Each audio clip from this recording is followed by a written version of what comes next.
Hi guys, ito po yung complete Yan, okay guide na. papunta sa Angel Rock sa Chungchang. Mula po sa pier, turn right po tayo, and then lakad lang po tayo by the sea hanggang sa ma-reach po natin yung arc papunta. Ito po yung arc, and then kakaliwa lang po tayo pag nakita natin yung arc na yan.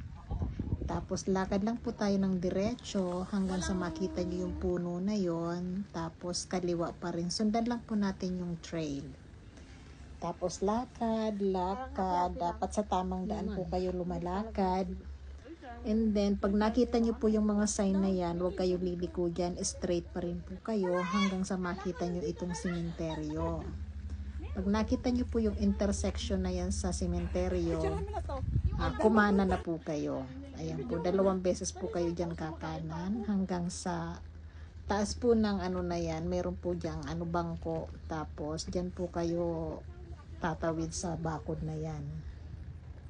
Then pag nakatawid na po kayo dyan sa bakod, baba na po kayo, dire-diretso lang po yan, huwag po kayong liliko pa kaliwa, diretso po kayo sa kanan, parang po kayo hanggang sa makita nyo po yung kanan.